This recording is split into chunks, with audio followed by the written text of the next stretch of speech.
Migori.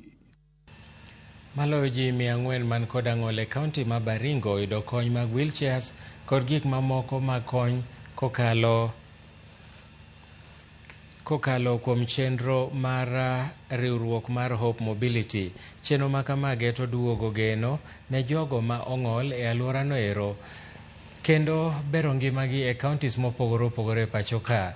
Kaunti ma Baringo ni kod jomong'ol ma kwan gi nyalo bedo mathoth mokalo ka thothgi imonjo gi le mag bunge kaka thuonde kod nyang', ahinya to ne jogo mokiewo gi nam kaluwore gi wuodhgi ma ok yot. Ma timore e kinde ma nyithindo mong'ol kadhe midhiero moloyo ka moko kuom jonyuol bende pandogi e mier nikech wich kuot. Riwruok mar Hope Mobility wacho ni chenro ma gin godo geto manywando kanisni kod ute mag lamo mamoko bende.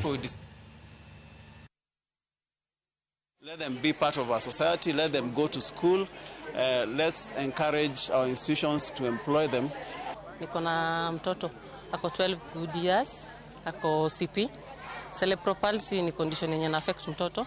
Hakuna kutembea ama kuketi ama kufanya nini. So unaona hii Hope Mobility leo kwangu imenisaidia kwa sababu nimepata hiyo wheelchair na niko sure mtoto atakalia na itanipea hiyo kuwa movement itakuwa rahisi hata wakati ambapo nahitaji kufanya jambo lingine ama kama saa zile niko na kazi zangu za nyumba, at least nitamweka hiyo mtoto hapo na naweza kukaa chini.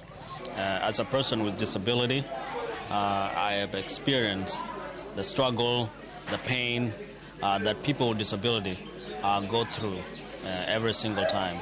And so when God gave me the opportunity to be able to go to the U.S.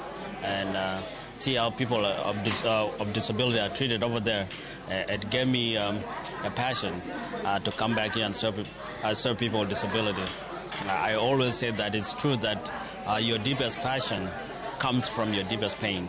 My deepest pain and struggle gave me this passion to serve people with disability.